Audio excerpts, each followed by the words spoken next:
আল্লাহ তাআলা যখন দেখেছেন তার বান্দা ধ্বংসের খাদে চলে গেছে, ওই বিপন্ন বিপর্যস্ত মানবতাকে রক্ষার জন্য আল্লাহ সুবহানাহু ওয়া তাআলা যুগে যুগে হযরত আম্বিয়া আলাইহিস সালামকে দুনিয়ায় পাঠিয়েছেন। একটু বলেন তো বুঝে শুনে, সর্বশ্রেষ্ঠ রাসূল কে? একটু এইভাবে বললেই তো গর্বসহ জিনিসটা হয়, আমাদের রাসূল সাল্লাল্লাহু আলাইহি ওয়াসাল্লাম। এভাবে বললে জবাবও হয়ে যায়, সাথে আমি যে নবী পায়া গর্বিত ওইটাও প্রকাশ পাওয়া যায়। তো বলেন এবার ঠিক করে, সর্বশ্রেষ্ঠ রাসূল কে? আমাদের রাসূল সাল্লাল্লাহু আলাইহি ওয়াসাল্লাম। এক প্রশ্ন। দ্বিতীয় প্রশ্ন, রোগী যদি ছোট হয়, হালকা মাথা ব্যথা, ঠান্ডা, কাশি, এই ছোট্ট রোগীর চিকিৎসার জন্য মানুষ ডাক্তার কার কাছে যায়? এলাকার ডাক্তার না দেশের সবচাইতে বড় ডাক্তার? ওহো সাবাস, জবাব সহি। কিন্তু রোগী যদি বড় হয় তাও কি মানুষ এলাকার ডাক্তারের কাছে যায় না বড় ডাক্তার? কত বড় রোগী যত বড়, মানুষ ডাক্তারও তালাশ করে। যেহেতু আল্লাহ তাআলা সমস্ত নবীদেরকে পাঠিয়েছেন দুনিয়ার অসুস্থ মানুষের চিকিৎসার জন্য, বুঝা গেল আল্লাহ সর্বশ্রেষ্ঠ রাসূলকে ওই যুগেই পাঠাইছেন যেই যুগের মানুষগুলো ছিল মানব ইতিহাসের সবচাইতে জঘন্য আর খারাপ মানুষ। কেমনি বুঝলাম? বলে ডাক্তার যেহেতু সবচাইতে বড়, বুঝা গেল যাদের চিকিৎসার জন্য পাঠানো হয়েছে ওরা রোগীও ছিল সবচাইতে বড়। সেই যুগটাকে বলা হয় আইয়ামে জাহিলিয়া। কোন যুগ বলে? আমরা বাংলায় বলি বর্বরতার যুগ। মানুষগুলো কতটা খারাপ ছিল যে ওদেরকে ঠিক করতে আল্লাহ সর্বশ্রেষ্ঠ রাসূল পাঠাইলেন। আপনারা ইতিহাস পড়েন, দেখবেন শরীরের পশম দাঁড়ায় যায়। মানুষ এত খারাপ কি করে হবে? কি করত? আরে একটা একটা পয়সার জন্য মানুষ মানুষকে খুন করে ফেলত। জন্ম নিয়ন্ত্রণ এখন হয় কি হয় না? হয়। তখনও হতো। পার্থক্য কি? এখন জন্ম নিয়ন্ত্রণ হয়, পেটের মধ্যে বাচ্চা নষ্ট করা হয় অথবা আসতে দেওয়া হয় না। আর তখন জন্ম নিয়ন্ত্রণ হতো বাচ্চা হওয়ার পর দেখতো ছেলে না মেয়ে। যদি দেখছে ছেলে রেখে দিত, আর যদি দেখছে মেয়ে, এটা ছিল বাবার জন্য সামাজিক কলঙ্ক, আমি মেয়ের বাপ। ওই কলঙ্ক থেকে বাঁচার জন্য বাবা নিজ হাতে নিজের কলিজার টুকরা মেয়েকে জীবন্ত দাফন করে দিত। কোরআনুল কারীমের মধ্যে আসছে এটা, সূরা নাহল 58-59 নম্বর আয়াত। আল্লাহ বলে, وَإِذَا بُشِّرَ أَحَدُهُم بِالْأُنثَىٰ ظَلَّ وَجْهُهُ مُسْوَدًّا وَهُوَ كَظِيمٌ يَتَوَارَىٰ مِنَ الْقَوْمِ مِن سُوءِ مَا بُشِّرَ بِهِ أَيُمْسِكُهُ عَلَىٰ هُونٍ أَمْ يَدُسُّهُ فِي التُّرَابِ أَلَا سَاءَ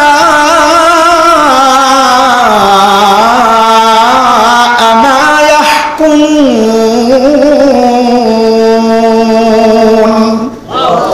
এই আয়াতে আল্লাহ বিষয়গুলো বলেছেন।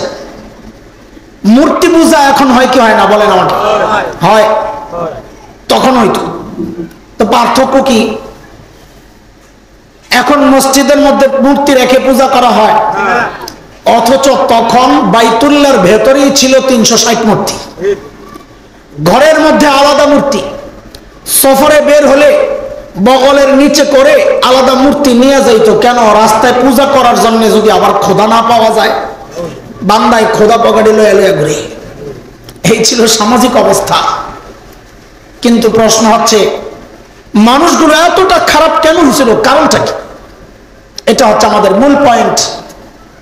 এই বিষয়ে আমাদের হাকিমুল ইসলাম দারুল উলুম দেওবন্দ মাদ্রাসার 50 বছরের উপরের প্রিন্সিপাল হাকিমুল ইসলাম কারি তৈয়ব রহমতুল্লাহ আলাইহি বলেন, মানুষগুলো এই যে এতটা খারাপ হয়েছিল এর পেছনে মৌলিক কারণের অভাব নাই, কিন্তু মৌলিক কারণ ছিল দুইটা। বলেন তো কয়টা? মানুষগুলো কোন মানুষগুলো নবী আলাইহিস সালামের দুনিয়ায় আগমনের আগের সময়ের যে জামানা, ওই জামানার মানুষগুলো এতটা খারাপ হওয়ার পেছনের মৌলিক কারণ ছিল দুইটা। কয়টা? এক নাম্বার ছিল জাহালত, অজ্ঞতা, মূর্খতা, লেখাপড়া ছিল না। দুই নাম্বার ছিল চারিত্রিক অধঃপতন, চরিত্র খারাপ। দেখেন, এই দুইটা সমস্যা এতটা ভয়ঙ্কর সমস্যা, একটাও যদি কারোর মধ্যে থাকে সেও অপরাধ করে। যেমন আপনাদেরকে আমি বুঝাই, একজন ইঞ্জিনিয়ার, সে শিক্ষিত না মূর্খ? কথা বলে শিক্ষিত। অথচ আমরা কি দেখলাম, এদেশের মানুষ, এক ইঞ্জিনিয়ার সাহেব সরকারি কাজের টেন্ডার পাইয়া ব্রিজ বানাইতে গেছে, ছোট কালভার্ট, ওগুলা বানাইতে যায় রডের বদলে বাঁশ ঢুকাইয়া দিচ্ছে। শুনেন নাই? দেখছেন? আচ্ছা, ও জানতো না এখানে রড ঢুকাইতে হয়? জানতো? অশিক্ষিত না? ইঞ্জিনিয়ার তো শিক্ষিত না মূর্খ? শিক্ষিত, জানে এই কথা যেখানে রড ঢুকাইতে হয়, তারপরেও ওই বাঁশ ঢুকানোর মতো অপরাধটা কেন করলো? যে তার চরিত্র খারাপ। একটা না থাকলে, একটা থাকলেই মানুষ অপরাধ করে। লেখাপড়া না থাকলে অপরাধ করে, লেখাপড়া আছে কিন্তু চরিত্র খারাপ, তাও অপরাধ করে। অথচ ওই সময়ের আরবদের মধ্যে না ছিল লেখাপড়া, না ছিল চরিত্র। এই জন্য মানুষগুলো এতটা ভয়ঙ্কর রূপ ধারণ করেছে। মৌলিক সমস্যা ছিল কয়টা? কাদের? মানব ইতিহাসের সবচেয়ে জঘন্য মানুষদের। এই মৌলিক দুই সমস্যা এমন সমস্যা, কিয়ামত পর্যন্ত যত সমস্যা আসবে আপনি দেখবেন এর পেছনে ওই মৌলিক সমস্যা ওই দুইটাই। এক হয় লেখাপড়া নাই, আর এক হয় না হয় চরিত্র নষ্ট। এই মৌলিক দুই সমস্যা ঠিক করার জন্য আল্লাহ সুবহানাহু ওয়া তাআলা সর্বশ্রেষ্ঠ রাসূল সাল্লাল্লাহু আলাইহি ওয়াসাল্লামকে মৌলিক দুইটা সমাধান দিয়া, দায়িত্ব দিয়া, মিশন দিয়া আল্লাহ আমার নবীকে দুনিয়ায় পাঠায়া দেন, যেন ওই মৌলিক দুই সমস্যা ঠিক করতে পারে। সমস্যাও দুইটা, তার মোকাবেলায় আল্লাহ আমার নবীকে সমাধানও দিয়েছেন কয়টা? দুইটা। সেই দুই সমাধান কি? নবী আলাইহিস সালাম নবুয়ত পেয়ে ঘোষণা দিয়েছেন, বুইস্তু মুআল্লিমা, আল্লাহ আমাকে শিক্ষক বানায়া দুনিয়ায় পাঠাইছেন। এক সমাধান। কেন শিক্ষক বানায়া দুনিয়ায় পাঠাইছেন? ও যে মৌলিক এক সমস্যা মূর্খতা, ওই মূর্খতা দূর করার জন্য। দুই নাম্বার, আবারও জিজ্ঞেস করি, সমস্যা কয়টা? সমাধান দ্বিতীয় সমাধান নবী বলেন, বুইস্তু লিউতাম্মিমা মাকারিমাল আখলাক, আল্লাহ আমাকে সর্বোচ্চ উন্নত চরিত্র দিয়ে দুনিয়ায় পাঠিয়েছেন। কেন? যেন ওই চরিত্রহীন মানুষগুলোর পেছনে মেহনত করে করে ওদেরকে আমি মানব ইতিহাসের সর্বশ্রেষ্ঠ মানুষ বানিয়ে দিতে পারি। তো বলেন সমস্যা কয়টা? সমাধান কিয়ামত পর্যন্ত যত সমস্যা আসবে ওই সমস্ত সমস্যার পেছনের মৌলিক সমস্যা দুইটা, আর এই মৌলিক সমস্ত সমস্যার সমাধান আল্লাহ আমার নবীকে যেই দুই সমাধান দিয়ে পাঠাইছেন, সমাধানও ওই দুইটা। এছাড়া অন্য কোনো পথে আগাইলে জিন্দেগিতে সমাধান আসতে পারে না। নবী আলাইহিস সালাম ওই দুই সমাধান সহ ওই বর্বর আরবদের পেছনে মেহনত শুরু করলেন। চলছে মেহনত, চিকিৎসা, ডাক্তার চিকিৎসা করতেছে, সেরা ডাক্তার চিকিৎসা করছেন সেরা রোগীদের। মনে আসেনি কথা? ফলাফল বলে এখন তাদের পেছনে মেহনতের পর তাদের নতুন একটা পরিচয় আমাদেরকে জানানো। এখন কি অবস্থা? তো বলে আমি কোত্থেকে বলবো, আমি তো আর ওই যুগে ছিলাম না। তো আল্লাহকে জিজ্ঞেস করছি, আল্লাহ এই যে সমস্যার জন্য সর্বশ্রেষ্ঠ রসুলকে মিশন দুইটা দিয়া পাঠাইলেন, ফলাফল কি? বর্বরদের অবস্থা কি? আল্লাহ যেন ডেকে জবাব দিলেন, এই খবরদার, ওদেরকে বলবর বইল না। ওরা কি জানো? সীমাহুম ফি উজুহিহিম মিন আসারিস সুজুদ, ওদের চেহারার মধ্যে এখন সেজদার চিহ্ন পাইবা। বলে আরে সেজদার চিহ্ন তো বাহির দিয়া, তার মানে বাহিরে ফিটফাট, আবার ভেতরে সদরঘাট কিনা? আল্লাহ বলেন না, আমার নবীর সাহাবীরা বাহিরও এক নাম্বার, ভেতরও এক নাম্বার। ওস্তাদকে দেখতে হবে না, বলে ভেতরে যে এক নাম্বার আমি বুঝবো কেমনি, তা আল্লাহ যেন জবাব দিচ্ছেন তোর বুঝার দরকার কি, আমি ওদের কলবের পরীক্ষা নিয়েছি, আমি দেখেছি ওই পরীক্ষায় ওরা পাস। উলাইকা আল্লাযীনা ইমতাহানাল্লাহু কুলুবাহুম লিত্তাকওয়া লাহুম মাগফিরাতুন ওয়া আজরুন আযীম।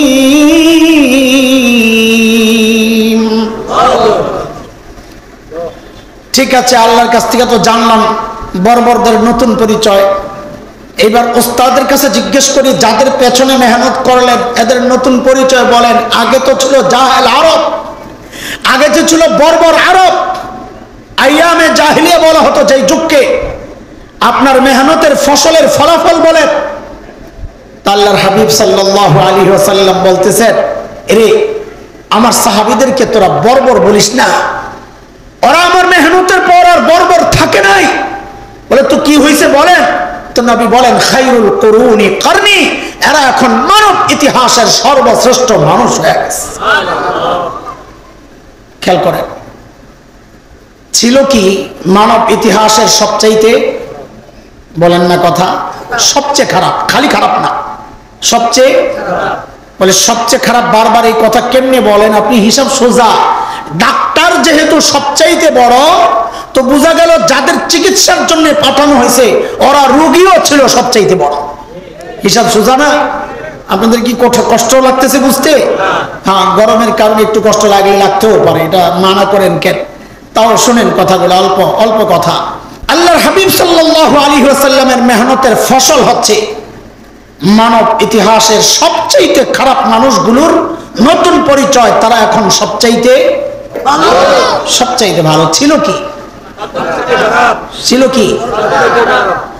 আচ্ছা শোনেন, আপনাদের আজকে একটা ছোট্ট পড়া মুখস্থ করাই দিই, যে কি আজকে বলবো। যেহেতু গরমে কষ্ট পাইবেন এই জন্যে একটু গুছাইয়া দিই, গুছাই একটা লাইন করে দিই, যেটা ছোট্ট পোটলা বানাইয়া দিই আজকের বয়ানের।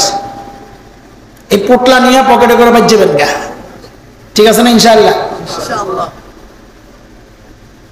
মোট 6 কথার বয়ান ধরে। কয় কথা? সাহাবীদেরকে নিয়ে 3 কথা, আর আমাদের মতো জাহেল যারা তাদেরকে নিয়ে 3 কথা। ওই যে 2 পক্ষ দাঁড় করাইছি আজকে, যারা কোরআন নিচ্ছে তাদের বাবা মা এবং ওই সন্তানরা এক পক্ষ, আর যাদের সন্তানকে তারা দিন শেখায় না ওরা এক পক্ষ। আজকে 2 পক্ষর জন্যে 2টা পোটলা রেডি হচ্ছে। নাম্বার 1 পোটলা হচ্ছে সাহাবীদেরকে নিয়ে। বলেন তো কাদেরকে নিয়ে? এই পোটলার ভেতরে 3 কথা। দ্বিতীয় পোটলা হচ্ছে আমার মতো জাহেলদেরকে নিয়ে, ওই পোটলায়ও 3 কথা। সাহাবীদেরকে নিয়ে যে প্যাকেট, ওই প্যাকেটের 3 কথা কি আমার সাথে মুখস্থ করেন। বলেন, ওরা ছিল কি? অবাক হওয়ার মতো একটা ভাব নিয়ে বলেন, হইল কি? আবার বলেন, ওরা ছিল কি? হইল কি? মাঝখানে ঢুকলো কি? বুঝে বুঝে বলেন তো মজা লাগবে। ওরা ছিল কি? ছিল মানব ইতিহাসের সবচাইতে খারাপ মানুষ। হইল কি? মানব ইতিহাসের সবচাইতে ভালো মানুষ। আর এটা কিভাবে সম্ভব? ক্লাসে যেই ছেলে ফেল করে সে আবার ক্লাসে 1 নাম্বার কেমনে হয়? সে বেশি পরিশ্রম করলে পাস করতে পারে, নাম্বার 1 হওয়ার মতো যোগ্যতা তার নাই। অথচ আল্লাহর নবীর সাহাবীরা ছিল মানব ইতিহাসের সবচাইতে জঘন্য মানুষ। এখন বলে তারা মানব ইতিহাসের সর্বশ্রেষ্ঠ হয়ে গেছে। আল্লাহু আকবার। ছিল সবচেয়ে খারাপ, হইল সবচেয়ে ভালো। মাঝখানে কি ঢুকছে? কিসের ছোঁয়া? বলে কোরআন আল কারীম ঢুকছে। সুবহানাল্লাহ। কি ঢুকছে? তা আবার বলেন মিলায়া মিলায়া, ওরা ছিল কি? হইল কি? মাঝখানে ঢুকলো কি? এই 3 কথারে 1 প্যাকেট দিয়ে গিট্টু লাগান। আমি আবার গিট্টু খুইলা বুঝাইয়া দেবো ইনশাআল্লাহ। রাখেন, 1 প্যাকেট হইছে। কাদেরকে নিয়ে? কয় কথা বলো তো? 3 কথা বলো তো। ওরা ছিল কি? হইল কি? মাঝখানে মানুষ কি বললো না বললো? তোরা মাদ্রাসার পোলাপান যদি ভুল করস আমি কিন্তু মুরগি বানাইয়া দেবো, আমার চিনস না তোরা। এমনি তো আমাকে বদনাম, আমরা শাস্তি দেই পোলাপান রে। বদনাম যেহেতু হয়েছেই, ভালো করে হোক, এইবার রেকর্ড হোক যে আমরা শাস্তি দিই, ঠিক আছে না? হ্যাঁ, আমার মতো জাহেলদেরকে নিয়ে 3 কথা। কি সেটা? খেয়াল করে। যেই কোরআন ধরে সাহাবায়ে কেরাম সর্বশ্রেষ্ঠ হয়ে গেলেন, আমি আপনি সেই কোরআনকে ছাড়লাম। ধরছি কি? যেই জাহালত আর মূর্খতা পাপাচারকে সাহাবায়ে কেরাম ছাড়লেন, আমরা ওইটাকে ধরলাম। বলেন, এটা আমাদের জন্য কোনো গর্বের বিষয় না আফসোসের বিষয়? তাহলে আমাদের তিন কথা এবার সাজায় আলান আরেক প্যাকেট। তো বলেন, ধরলাম কি? আফসোসের শুরুই বলতে হবে, ছাড়লাম কি? বলেন বলেন, ধরলাম কি? ছাড়লাম। এইরকম হাত ওঠান তো, এরকম হাত ওঠান, উঠাইয়া কপালে একটা জোরে বাড়ি মারানোর বলেন, আহারে করলাম কি? না না, এই মিঠা মিঠা আহারে চলবো না, এমন ভাবে আহারে বলবেন যেন কলিজা ছিঁড়ে যাইতেছে দুঃখে কষ্টে। তো বলেন আবার, ধরলাম কি? ছাড়লাম কি? আহারে করলাম কি? না সিফত মাখরাজ ঠিক মতন আদায় হইতেছে না, এবারে আসলে পিড়া লাগানো লাগবে সিফত মাখরাজের লেগে। আচ্ছা ঠিক আছে, কয় কথা হয়েছে? এই তিন কথার এক প্যাকেট। কয় প্যাকেট হয়েছে? কথা কয়টা? আজকের বয়ানে কথা কয়টা? সাহাবীদেরকে নিয়ে কয় কথা? আমার মতো জাহেলকে নিয়ে কয় কথা? সাহাবীদেরকে নিয়ে তিন কথার প্যাকেটটা খোলেন। কি আছে ওখানে? কয় কথা আছে? কি ওরা ছিল কি, হইল কি, মাঝখানে ছিল কি আমরা আলোচনা করছি। ছিল এক পয়সার জন্য মানুষ খুন করত, মনে আছে না কথা? ছিল যারা মূর্তি বগলের নিচে লয়ে ঘুরতো যেন পূজা মিস না হয়। ছিল যারা লজ্জায় নিজের কন্যা সন্তানকে বাবা জীবন্ত দাফন করত। ছিল হচ্ছে এই সেই মানুষগুলো যখন আল্লাহর হাবিব সাল্লাল্লাহু আলাইহি ওয়াসাল্লামের ওই দুই মিশন, কোরআনী শিক্ষা, নববী আদর্শ, বলেন কোরআনী শিক্ষা, নববী আদর্শ, ওই দুই শিক্ষা যখন দুইটা যখন লাগছে, আমি ওই মাদ্রাসার নাম নিয়েই চিন্তা করছি যে নাম থেকেই আজকে বয়ান বের করতে হবে। আর মাদ্রাসার নামও এমন, উলুম আর নববী। আলেম হইল আল্লাহর, নববী হইল নববী দীক্ষা। আল্লাহর দেওয়া ইলম কোরআন আর নববী আখলাক, এই দুই বিষয়ের যখন মেহনত শুরু হয়ে গেছে, কাদের পেছনে? মানব ইতিহাসের সবচাইতে খারাপ মানুষগুলোর পেছনে। এটা ছিল ছিল পরিবর্তিত রূপটা এখন দেখেন হইল কি, কি মানুষ কি হয়ে গেছে। আমি সংক্ষেপ সময়ে একজন সাহাবীর কথা আপনাদেরকে শোনাইতে চাই যে কি মানুষ কোরআনী ছোঁয়ায় নববী আদর্শে পরিবর্তিত জীবনটা এখন অবস্থাটা কি দেখেন। আল্লাহর নবীর এক সাহাবী ছিলেন হযরত সাঈদ ইবনে আমির আল জুমাহি রাদিয়াল্লাহু আনহু। মুসলমান হয়েছেন একটু দেরিতে। হযরত খাব্বাবের ইসলাম শাহাদাতের দৃশ্য দেখা, ইসলাম না শাহাদাতের দৃশ্য দেখা দিল চেঞ্জ হয়ে গেছে হিজরতের পর। দেরিতে মুসলমান হলে কি হবে? ঈমান ছিল বড় পাক্কা। কত পাক্কা? একটা ছোট্ট গল্প শুনলেই বুঝবেন ঈমান কত পাক্কা ছিল। সাইয়েদনা ওমর রাদিয়াল্লাহু আনহু যখন খলিফা, হযরত ওমর নরম না গরম? কত গরম? অনেকের একটা মাত্রা কম না, একটা হাদিস থেকেই মাত্রা বোঝা যায় কত গরম ছিলেন। নবী আলাইহিস সালাম বলেছেন, ওমর যেই রাস্তা দিয়ে চলে শয়তান ডরে আর ওই রাস্তায় থাকে না। সুবহানাল্লাহ, ওমর কত গরম, এইবার তো বোঝা যাইতেছে না। আল্লাহ, সেই ওমর যখন খলিফা, হযরত সাঈদ আয়েশা একদিন বলতেছেন, ওমর আল্লাহ দায়িত্ব দিয়েছেন ঠিকঠাক মতো আদায় করেন, নাহলে কিন্তু খবর আছে। বাপ রে বাপ, বেটার কলিজায় সাহস কত, এত সাহস কই পেয়েছে? আরে মানুষ নিজে যত সৎ হয় তার সাহসও তত উঁচা হয়। নিজের মধ্যে দুই নম্বরই থাকলে কথা বলবে মিনমিন মিনমিন করে, আর তেলের দাম বাড়াইবে। কিসের দাম? আমি আর ব্যাখ্যায় যাই না, পোলাপান বুঝে এগুলা ভালো করে।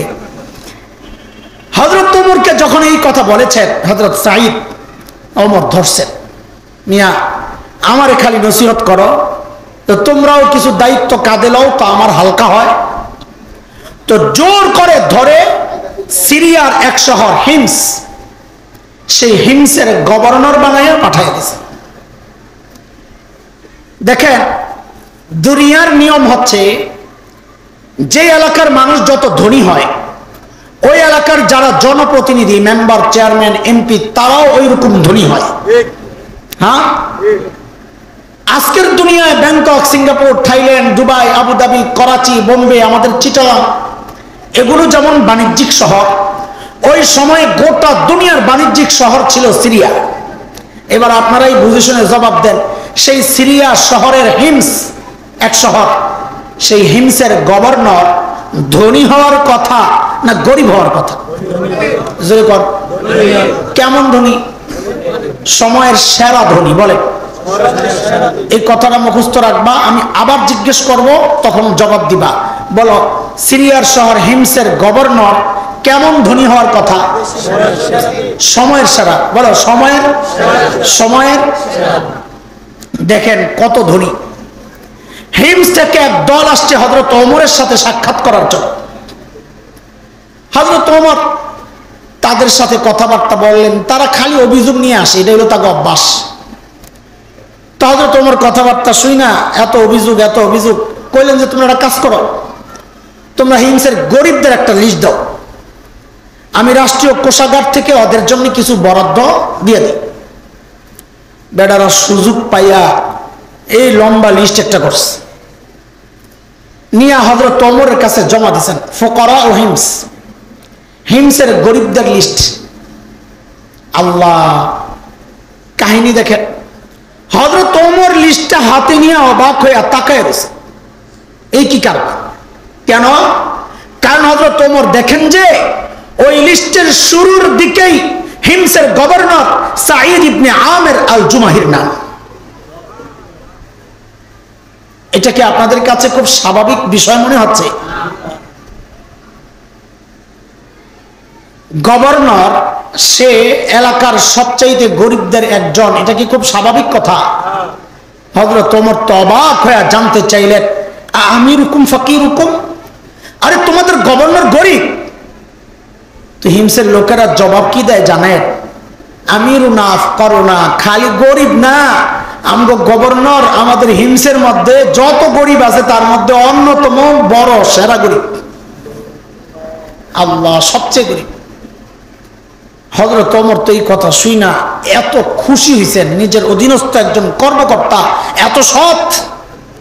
খুশি হইয়া সাথে সাথে হযরত ওমর 1000 স্বর্ণ মুদ্রা, কোটি কোটি টাকা 1000 স্বর্ণ মুদ্রা প্যাকেট করে দূত মারফত পাঠাইয়া দিয়েছেন, যাও আমার পক্ষ থেকে আমার সাঈদকে এটা হাদিয়া দিয়ে আসো। এই গোড়া ঠিক রেখেন, কি শোনাইতেছি? ছিল কি হইল কি? ছিল 1 পয়সার জন্য যারা মানুষ খুন করত, আজকে ইসলামের ছায়াতলে এসে কোরআনের ছোঁয়া পেয়ে নববী আদর্শে দীক্ষিত হয়, সেই মানুষগুলো এখন অবস্থাটা কি হইল কি ওইটা দেখাইতেছে। মদিনার দূত যখন হিমসে পৌঁছে, হযরত সাঈদের কাছে যখন ওই 1000 স্বর্ণ মুদ্রার প্যাকেট পেশ করে, আপনার জন্য আমিরুল মুমিনিনের হাদিয়া। আল্লাহ, হযরত সাঈদ প্যাকেট খুলি যখন দেখলেন এই বিশাল অঙ্কের হাদিয়া তার জন্য, তিনি সাথে সাথে কি করলেন জানেন? প্যাকেটটাকে এইভাবে ছুঁড়ে মেরে চিৎকার দিয়ে বলে উঠলেন, ইন্না লিল্লাহি ওয়া ইন্না ইলাইহি রাজিউন। কি বলছেন? আপনারা কথা বুঝতেছেন না? কোনো প্রতিক্রিয়া নাই আপনাদের, এই জন্য জিজ্ঞেস করতেছি, কথা বুঝেন নাই আপনারা? কি পড়ছেন? কি পড়ছেন? হাদিয়া পাইলে ইন্না লিল্লাহ পড়ার কথা না আলহামদুলিল্লাহ পড়ার কথা? আপনারা কি পড়তেন জানি না, আমার ইমানের যে হালত, আমি তো খালি আলহামদুলিল্লাহ পড়তাম না, পোটলাটা লইয়া ভিতরে যাইয়া 2টা লাভ দিতাম খুশিয়ে, আর আলহামদুলিল্লাহ পড়তেই থাকতাম। বউরেও কইতাম তুমিও পড়ো, কাম হয়ে গেছে। কিন্তু আল্লাহর নবীর সাহাবী কি পড়ছেন? সবাই বলেন কি পড়ছেন? ইন্না লিল্লাহি ওয়া ইন্না ইলাইহি রাজিউন।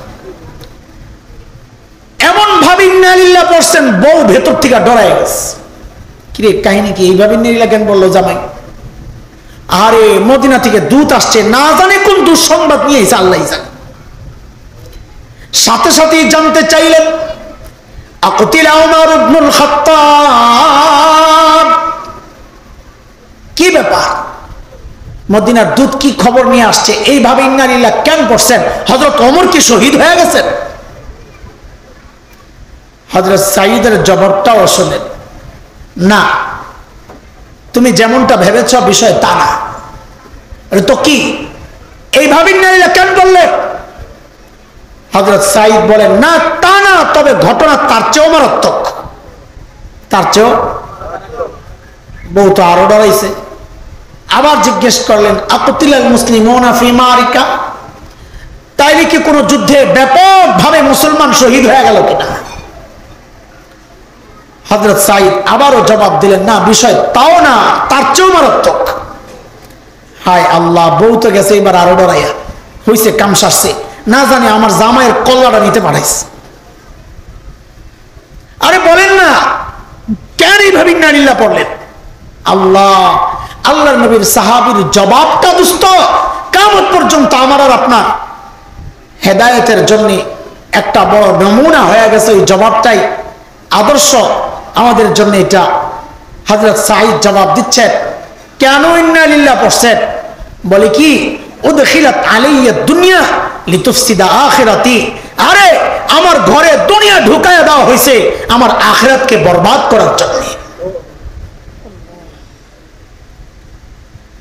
সাথে সাথে বিবিকে বললেন, আমি চাই মদিনার দূত আমার ঘরে থাকতে থাকতে এই 1000 স্বর্ণ মুদ্রা তুমি হিমসের গরিবদের মধ্যে বিলাইয়া দিয়া দিবা। কি বুঝলেন? বুঝছেন কিছু? বুঝেন নাই। শাসকের মধ্যে যদি দিন থাকে তো নিজের বরাদ্দের টাকাটাও জনগণকে দিয়ে দেয়, আর শাসকের মধ্যে যদি দিন না থাকে তো জনগণের বরাদ্দের টাকা মাইরা বিদেশ যায় বাড়ি বানায়। ঠিক নেই? বউরে যখন কইছে সব দিয়া লাও, বউ তো আর আমাদের বউ না, আমগো বউ হইলে যে ভেসকি মারলো না, সব দিয়া লাগবে। কয় কি বেটা, ঘরে কত কিছু আছে, লাগে খবর আছে। মদিনার দূত এগুলা দেখা কয়, হায় খোদা, কই আসলাম, এরা মানুষ না ফেরেশতা। দ্রুত ফেরত গেছেন মদিনায়। কি শোনাইতেছি, কি বুঝাইতেছি, ছিল কি মনে আছে তো? গোড়া হারাই যায় না। যায়া হযরত ওমরকে যখন সব শোনাইছে, হযরত ওমর এইবার এত খুশি হইছে, সাথে সাথে ঘোষণা করলেন, আই কাফেলা রেডি কর, আমার সাঈদকে দেখতে যাব। এই মদিনা থেকে সিরিয়ায় যাওয়া এত সোজা কথা না, চাইলেই দৌড় মারা যায় না। এটা এই জমানা না যে ভিসা লাগানো আছে। দোস্ত ট্রাভেলসে ফোন দেয়, দোস্ত একটা টিকিট পাঠা, ভিসার পাসপোর্ট ভিসাটা পাঠাই দেয়। তো পাসপোর্ট পাঠাই দিলে টিকিট পাঠাই দেয় মোবাইলে, এয়ারপোর্টে যায় কাউন্টারে দেখাইলে বোর্ডিং পাস দিয়া দেয়, ইমিগ্রেশন পার হইয়া প্লেন উঠা জায়গা। ওটা ওই যুগ না, এখন তো আরো আপডেট হয়েছে। গত বছর আমরা দেখছি পিচ্ছি একটা, সুবহানাল্লাহ, এর পাসপোর্টও লাগে না, ভিসাও লাগে না, টিকিটও লাগে না, যাইয়া বিদেশি প্লেনে যায় বয়ে রয়েছে। গত বছর দেখছেন না আপনারা? ভুলে গেছেন না? ভুলে গেছেন? পাসপোর্টও নাই, ভিসাও নাই, টিকিটও নাই। আমি হিসাব করছি 5টা ধাপ পার হয়েছে। কয়টা? আর কয়টা ধাপ পার হয়েছে? কেমনি? প্রথমে এয়ারপোর্টে ঢোকার সময় তো আনসাররা দাঁড়ায় থাকে, টিকিট দেয়, পাসপোর্ট দেয়, যাত্রী কিনা চেক করে। এক, এরপরে স্ক্যানিং মেশিনের ভিতর দিয়ে যাওয়া লাগে। 2, এরপরে ওই যেই প্লেনে যাবেন ওদের কাউন্টারে যায় আর টিকিট আর পাসপোর্ট দেখাইলে ওরা বোর্ডিং পাস দেয়। 3, এরপরে ইমিগ্রেশন পুলিশের সামনে দাঁড়াইতে হয়। ইমিগ্রেশনের পুলিশ টিপ নেয়, চোখের ছবি নেয়, পাসপোর্ট দেখে, ভিসা মেয়াদ আছে কিনা, পাসপোর্টের মেয়াদ আছে কিনা, এগুলো সব দেখে। 4, এরপরে একদম লাস্টে এটা ওয়েটিং রুম, প্লেনে ওঠার আগে গ্লাস ঘেরাও দেওয়া একটা রোড, ওইটায় ঢুকতে হইলে বাপরে বাপ, মানি ব্যাগ রাইখা দেন, বেল রাইখা দেন, জুতা রাইখা দেন, মোবাইল রাইখা দেন, ঘড়ি রাইখা দেন, তসবি রাইখা দেন, চশমা রাইখা দেন। কোন রকম আল্লাহর শুকরিয়া লেনটা করে ছেড়ে দেন, সব খুলে লাই বেড়ারা। দেখছেন না? সব খুইলা এরপরে ভিতরে ঢুকায়। আশ্চর্য, এই পোলা ও শেষ হয় নাই, আরেকটা রয়ে গেছে। প্লেনে উঠলেই তো খালাম মারা, এক্সকিউজ মি, আপনার বোর্ডিং পাসটা দেখান। খালাম মারা দাঁড়ায় থাকে, ওই যে বেটিরা হ্যাঁ করে দেখাইলে দেখায় দেয়, ওই যে আপনার সিট, ওখানে যায় বসেন। আমগো এই পিচ্চিটা এতগুলো ধাপ পার হয়ে গেল কেমনি? যাই হ্যাঁ আরামে সিটের মধ্যে বয়ে দিস। এতগুলা কথা কেন বলছি জানেন? আমার একটা ধান্দা আছে এই কথাগুলো বলার পেছনে। এই পোলাটা পড়তো কই তা কি জানেন? জোরে কস না তোরা, আরো জোরে কই পড়তো? আমরা এই পিচ্ছি একটারে এত গার্ড দিয়েও আপনারা সামলাইতারেন নাই, পালায় গেছে, আটকাইতারেন নাই। সেই আপনারাই আবার মাদ্রাসা থেকে যখন একটা ছেলে পালায় আইসা হুজুরের গোষ্ঠী শুদ্ধ উদ্ধার করেন, কথা বলেন না?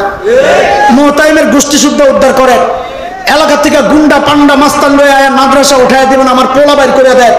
মিয়া আমরা এক ছাত্রের এতগুলা পরীক্ষা, এত গার্ড আর এত কিছু, এত মেশিন, আমার এক ছেলের আটকাইতে পারলো না, আর আমরা এতগুলারে মাদ্রাসার মধ্যে কেমনে পাহারা দিই? মিয়া সামনের থেকে কোনো পোলা পায় না, হারাই গেলে যদি হুজুর গাড়ায় ধরে আমার পোলা কই, তো কইবেন বলে ইমিগ্রেশনে যায় জিজ্ঞেস করেন আমার পোলা কই। আপনারা আবার ভাই বোনরা হুজুর ঘরে উৎসাহ দিতেছি, না না ভাই ওই বাচ্চা আপনাদেরও বাচ্চা আমাদেরও বাচ্চা, ওরে কোন হুজুর ইচ্ছা করে বাইর করে দেয় না, তুই পালায় যা। আমাদের সবচেয়ে ভয়টা এখানে, এত পাহারা দিয়েও রাখতে পারে না কেন? যে ধান্দা করবে পালাবো তারে আপনি পাহারা দিবেন কেমনি? ও তো আপনার ঘর থেকেও পালাইতে পারতো না? আমার এটা কি জেলখানা নাকি মিয়া? আবার তো তখন আবার ঠিকই আপনারা আরেক অভিযোগ দেন এটা মাদ্রাসা না জেলখানা, তখন তো আবার ঠিকই কর। তখন আবার ওই আমরা নোয়াখালীর হুজুর কয় কইগুলা জেলখানার মতন জায়গা দিয়ে মেশায়াতে জামু কই আমরা। আল্লাহ সহি বুঝদেন, আল্লাহ সহি বুঝদেন। হযরত ওমরের কাফেলা যখন হিমসে ঢুকে, মনে আসেনি কথা না হারাই গেছে? গোটা হিমস যেন ভেঙ্গে পড়ে। কেন? চারদিক থেকে হাজারো মানুষ ছুটে ছুটে আসতেছে। আরে মদিনা থেকে আমাদের আমিরুল মুমিনিন আসছেন, আল্লাহর নবীর শ্রেষ্ঠ সাহাবী ওমর ইবনুল খাত্তাব আসতেছেন এক নজর দেখার জন্য। হাজারো মানুষ জমা হয়ে গেছে। হযরত ওমর বসা, পাশে গভর্নর সাঈদ ইবনে আমির আল জুমাহি বসা। হযরত ওমর চিন্তা করলেন এত মানুষ যেহেতু জমা হইছে, এই সুযোগে গভর্নরের বিষয়টা একটু পরীক্ষা করি, জনগণ কি বলে। অনেক সময় দেখা যায় নেতার দাম নেতার কাছে আছে, জনগণ দেখতে পারে না। এমন হয় কি হয় না? নেত্রী মার্কা দিছে, এলাকার মানুষ স্বতন্ত্র আরেকজনের দাঁড় করাইয়া দিছে, দেখা গেছে মার্কা ফেল করছে, স্বতন্ত্র বাস করছে। আরে এমন হয় কি হয় না? হযরত ওমরও চিন্তা করলেন আমি তো নেতারে চিনি ভালো, কিন্তু জনগণ কি বলে। ডাক দিয়ে জিজ্ঞেস করছেন, হিমসের মানুষ, আপনাদের নেতার বিরুদ্ধে, গভর্নরের বিরুদ্ধে কারো কোনো অভিযোগ আসেনি? থাকবে দাঁড়া। বাপরে বাপ, নেতার বিরুদ্ধে অভিযোগ, তাও দাঁড়াইয়া কইব। এটা যে এই জমানা হইতো, বাংলাদেশের কথা কইতেছি না, পাকিস্তানের কথা। পাকিস্তানে কোন নেতা যায়া কোন এলাকায় যায়া যদি কইতো আপনাদের নেতার বিরুদ্ধে কারো কোনো অভিযোগ আছে, তা পাবলিক মাথা নিচের দিকে দিয়া বলতো কি, অভিযোগ তো আছে কিন্তু দাঁড়াবো না, দাঁড়াইলে সকালে শুয়া পড়া লাগবে। কথা ঠিক কিনা? কোন জায়গায়? আবার বেয়াদবের মতন বাংলাদেশ, জালেম কোথাকার, পাকিস্তানে কোন জায়গায়? হ্যাঁ দোস্ত, ইসলাম যেখানে নাই সারা দুনিয়ার হালত এক। ইসলাম নাই তো মানুষের অধিকারও নাই, কথা বলেন না? ইসলাম আছে শুধু মানুষ না, আমার দিন আমার শরিয়াত জীবজন্তুর অধিকারও প্রতিষ্ঠা করেছে আল্লাহ। হযরত ওমর যখন বললেন কারো কোনো অভিযোগ আসেনি, এক বুড়া তো পিছন থেকে দাঁড়ায় গেছে, আসেও হায় আল্লাহ। হযরত ওমরের কলিজা দিছে মোচর, এই বুজুর্গ দেখতে এলাম অভিযোগ দাঁড়ায় গেছে। আমরা মানুষ হইলাম এই অনুকরণ প্রিয়, দেখা দেখি অনেক কাজ করি আমরা। আপনি বিশ্বাস করেন না? পরীক্ষা করেন। নদীর পারে গাড্ডা ব্যথা করতেছে, এমনি একটু গাড্ডারে এক্সারসাইজ করার জন্য আসমান দিয়ে না, তাকায় দেখেন কতক্ষণ ঘাড় ব্যথা করতেছে। দেখবেন পাশে দিয়ে যারা যায় অধিকাংশ দাঁড়ায় দেখবো আপনি কি দেখতেছেন। কথা কি ভুল বলছি মনে হয়? তো চুপচাপ হয়ে দিয়েছেন যে আরে হা না, একটা কিছু বলেন তো। কেন? মানুষ অনুকরণ প্রিয়, দেখা দেখি মানুষ কাজ করে। আচ্ছা, হযরত ওমরের ওই কথা একজন যখন দাঁড়ায় গেছে, সাথে সাথে আরো তিনজন দাঁড়ায় গেছে। ওমরকে কি মুসিবতে পড়লাম, কারে দেখতে আসলাম। ঠিক আছে বলেন আপনার কি সমস্যা, বলেন। মনে আসেনি কি বলতেছি, ছিল কি? কি ছিল? এক পয়সার জন্য যারা মানুষ খুন করত, মনে আছে? মূর্তি পূজা যেন মিস না হয়, সফরে বের হলে বগলের নিচে করে মূর্তি নিয়ে যাইতো, তাদের কথা শোনাচ্ছে। হইল কি? হযরত ওমর যখন জিজ্ঞেস করলেন, বলেন আপনার কি সমস্যা? প্রথম জন বলে কি জানেন, আমিরুল মুমিনিন আমাদের গভর্নর মাসে একদিন অফিসে আসে না। মাসে কয়দিন? সুবহানাল্লাহ। আর আমরা তো সপ্তাহে ছুটি পাই দুদিন। হ্যাঁ, আবার গরম পড়লে তো আবার বন্ধ, আর এক্সট্রা বন্ধ, আবার 16 ডিসেম্বর পাইলে আবার বন্ধ, 26 মার্চ আবার বন্ধ, এই বন্ধ ওই বন্ধ, সুবহানাল্লাহ, বন্ধের শেষ নাই। আর ইসলামী শাসন ব্যবস্থায় জনগণের অভিযোগ গভর্নরের বিরুদ্ধে মাসে কয়দিন আসে না? একদিন। হযরত ওমর তো রাগ হয়ে গেছে। সাইদ জবাব দাও, কেন তুমি মাসে একদিন অফিসে আসো?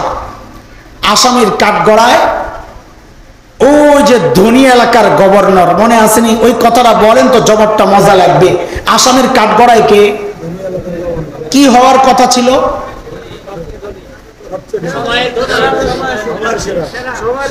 সময়ের সেরা ধনী। এতক্ষণ কাটাছিরা করতে করতে আসলটা বেরিয়েছে। এই জন্য কইছিলাম মুখস্থ রাখ, পরে কাজে লাগবো। তোর তো আমার কথা দাম দেস না, মনে করছে একবার কইয়া গেছে, এটা কি আর বেড়ায় আইব এই কথায়? সময়ের সময়ের সময়ের সেরা ধনীর জবাব শুনে কেন মাসে একদিন অফিসে আসেন? জবাব তো দাঁড়ায় বলতেছেন কি, আমিরুল মুমিনিন আপনি তো জানেন আমি গরিব মানুষ।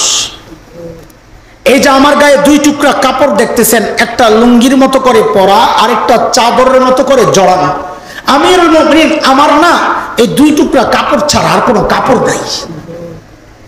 তো অফিসে মাসে একদিন কেন আসেন? বলে 1 মাস এই এক কাপড় পরতে পরতে দুর্গন্ধ হয়ে যায়, নিজেরও কষ্ট হয়, যারা আসে ওদেরও কষ্ট হয়, গন্ধ দুর্গন্ধ। তাই মাসে একবার উপরের কাপড়টা ধুয়ে দেই, শুকায়া গেলে ওইটা নিচে পরি, নিচেরটা ধুয়ে দেই, শুকায়া গেলে ওইটারে জড়াই। আমিরুল মুমিনিন এই কাজটা করতে করতে আমার বেলা একটু দেরি হয়। আসি না ওই কথা ঠিক না, আসি একটু দেরি হয়। উনি হয়তো সকাল সকাল এসে আমাকে না পেয়ে ভেবেছেন আমি আসি না, আসি একটু দেরি হয়। ওমর তো বুঝছেন অভিযোগের ধরন কি আর কারণ কি। তাও মানুষ দাঁড়াইছে যেহেতু জানতে তো 2 নম্বর বলেন আপনার কি সমস্যা? ও বাপ রে বাপ, 2 নম্বর জনের অভিযোগ তো আরো মারাত্মক। আমিরুল মুমিনিন আমাদের গভর্নর রে সকালে তো দিনে তো পাই, হেরে রাতে আর পাই না। চিন্তা করেন কি ডিউটি লইছে, এবারে রাতেও সময় দেওয়া লাগবে। কিন্তু হযরত ওমর তো রাগ হয়ে গেছে। সাইদ জবাব দাও, কেন তোমাকে রাতে পাওয়া যায় না? আল্লাহ নবীর সাহাবী কাচুমচু হয়ে জবাব দিচ্ছেন, আমিরুল মুমিনিন আরে কাদের কথা শুনাইতেছি? মূর্তি পূজা মিস হবে এই ভয়ে যারা সফরে বের হলে বগলের নিচে কইরা মূর্তি লয়ে যাইতো, তাদের কথা শুনাইতেছি। ওই তো ছিল, হইল কি দেখে, কেন তোমাকে রাতে পাওয়া যায় না? হযরত সাইদ জবাব দিচ্ছেন, আমিরুল মুমিনিন কাসামতু হায়াতি বাইনা রাব্বি ওয়া বাইনা ইবাদি। আমিরুল মুমিনিন জীবনটারে 2টা ভাগ করছি। একটা ভাগ রাতটা আমি আমার মালিককে সময় দেই, দিনটা মালিকের বান্দাদেরকে সময় দিই। হায় হায় হায়, আমরা তো ব্যস্ত মানুষ, মালিককে টাইম দেওয়ার সময় কোথায় আমাদের? হ্যাঁ, মালিককে টাইম দেওয়ার সময় কোথায়? কত ব্যস্ততা, কাজ, ব্যবসা, চাকরি, আর কত কাজ, সমাজ আছে, পরিবার আছে, রাজনীতি, নেতা খেতা। আরে জালিম, আমি আর তুমি ছাড়া দুনিয়ার সব মালিককে টাইম দেয়। এই যে গাছটা দাঁড়ায় আছে আমার সামনে, কি মনে হয় গাছটা বুঝি এমনি দাঁড়ায় আছে? আরে না, ওই গাছটাও দাঁড়ায় দাঁড়ায় মালিকের তাসবিহ পড়তেছে। যে কুকুরটাকে আমি আপনি নিকৃষ্ট প্রাণী মনে করে তাড়ায়া দেয়, আরে ওই কুকুরটাও রুকুর হালতে মালিকের তাসবিহ পড়ি না আমি আর আপনি? আমাদের হাতে সময় নাই। সময় বন্ধু একদিন আসবে, কিন্তু করার থাকবে না কিচ্ছু। সেদিন আফসোস করে করে শুধু কাঁদবো আর বলবো, ইয়া লাইতানি কদ্দামতু লিহায়াতি, হায় রে সময় মতো যদি একটু পুঁজি বানায় আসতাম, তাই আজকে আর এই বিপদে পড়া লাগে না। যাই হোক, কথা অনেক দূর চলে গেছে, আমি গল্প আর শেষ করবো না, তাহলে অনেক সময় চলে যাবে। শুধু এতটুকু বুঝানোর জন্য যতটুকু গল্প দরকার ছিল বলছি, কি যে মানুষগুলো ছিল কি বলেন আপনারা? এই যে পরিবর্তনটা কিসের ছোঁয়া? তাহলে আপনাদের কাছে আমাদের একটা জিজ্ঞাসা, যে কোরআন ধরে সাহাবায়ে কেরাম সর্বশ্রেষ্ঠ হয়ে গেলেন, যেই নববী আদর্শ ধারণ করে সাহাবায়ে কেরাম সর্বশ্রেষ্ঠ মানুষ হয়ে গেলে, ওই কোরআন তো আল্লাহ তাআলা আসমানে উঠায় নিয়ে গেছেন, তাই না? কথা বলেন, আছে? ও পুরান হয়ে গেছে, পাওয়ারলেস লস হয়ে গেছে, নাই আছে, পাওয়ারও আছে আগের মতোই। কি বলেন আসলে? তাহলে আমি জানতে চাই কে কে বিশ্বাস করেন যে এখনো সর্বশ্রেষ্ঠ বানার একমাত্র মাধ্যমের নাম হচ্ছে কোরআন আল কারীম? এটা কে কে বিশ্বাস করে? আচ্ছা আচ্ছা, হাত নামান, হাত নামান। আচ্ছা ঠিক আছে, হাত নামান, বুঝা শুই না হাত উঠাইয়া। আরেকটা প্রশ্ন করে, কে কে নিজের পরিবারের আপনজন সন্তান বিশেষ করে তাদেরকে সর্বশ্রেষ্ঠ মানুষ বানাতে চান? কেউ বাকি নাই? হাত নামান তো, হাত নামান তো। এবার জিজ্ঞেস করি, কেউ আছেন যে চান না আমার আপনজন সর্বশ্রেষ্ঠ হোক? আছেন কেউ? কেউ নাই? মাশাআল্লাহ, জবাব তো ঠিক দিছেন, কিন্তু ঘটনা তো উল্টা। আমরা হলফ করে বলতে পারবো এখানে এমন অনেক মানুষ আছে যার হাত তো উঠাইছেন, কিন্তু আপনি আসলে মিথ্যা কথা বলেছেন, মিথ্যা বলেছেন। আপনি ভাবেন হুজুর আপনি কি গায়েব জানেন? আর ধর্মিয়া গায়েব আমি জানবো কোত্থেকে? গায়েব তো জানেন শুধু আল্লাহ। আমি কোত্থেকে যাই?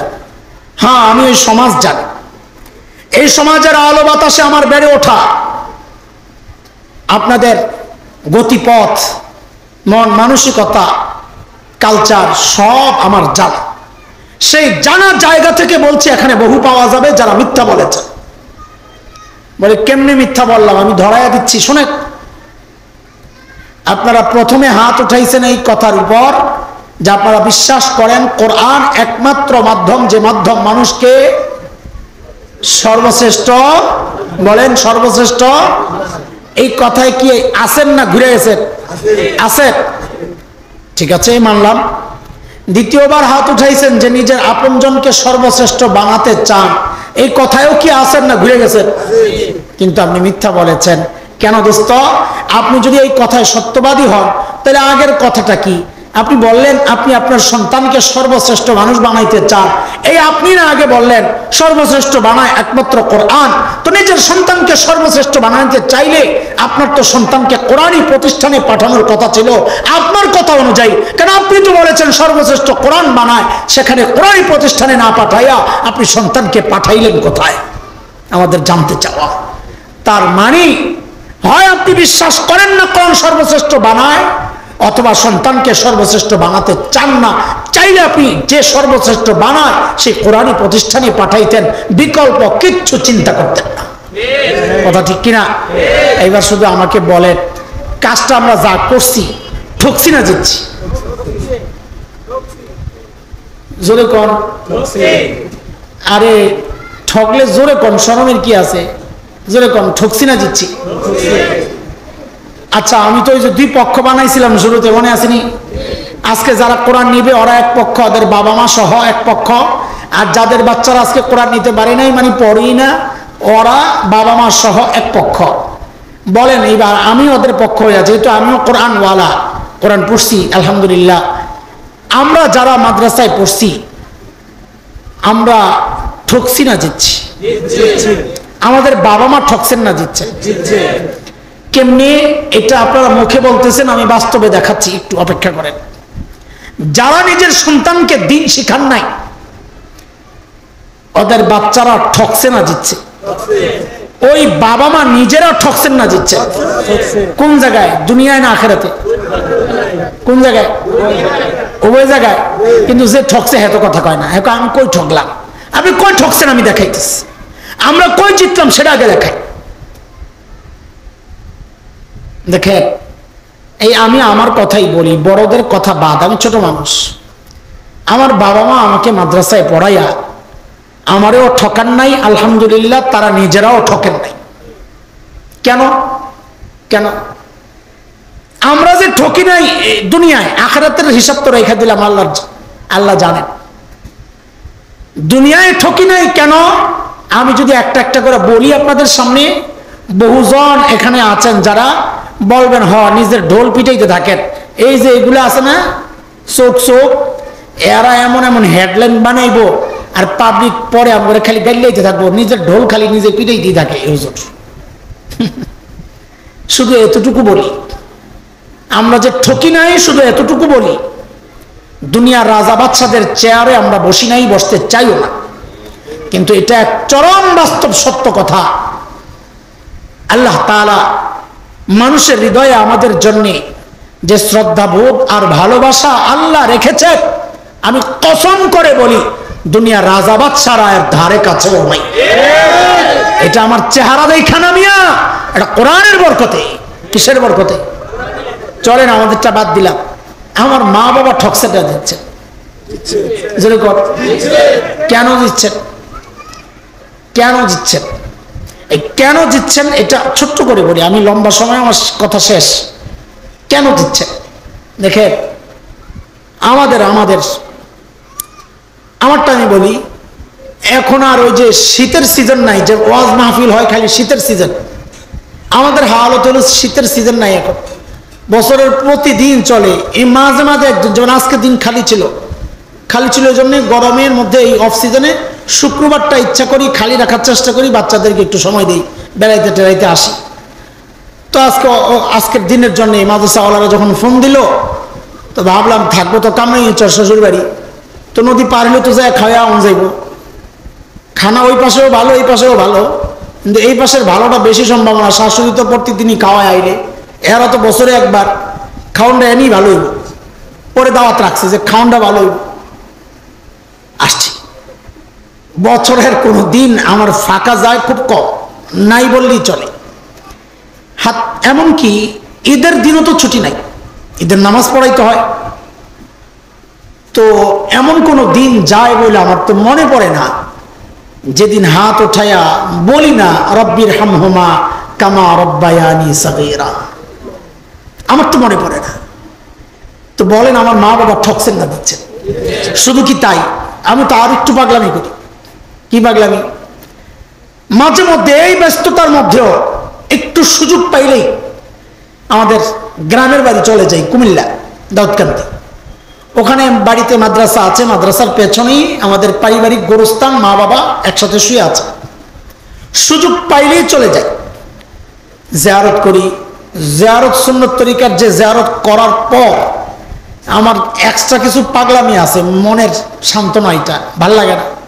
কি করি, দুইজন পাশাপাশি শোয়া তো, ঠিক দুইজনের মাথার মাঝখানে যাইয়া বসি, বসে বসে চিন্তা করি, আহারে চাইলেই তো এখন মাথায় একটু তেল লাগাই দিতে পারবো না, চাইলেই তো একটু পাওগুলা টিপে দিতে পারবো না, সেই সুযোগটা হাতছাড়া হয়ে গেছে। এখন যা পারবো তাই করি। ওই দুইজনের মাথার মাঝখানে বসে বসে আওয়াজ করে করে, তারা শুনেন কি শুনেন না আমি সেই বিতর্কে যাচ্ছি না, যাব না, আওয়াজ করে করে কিছুক্ষণ কোরআন আল কারীমের তিলাওয়াত করি।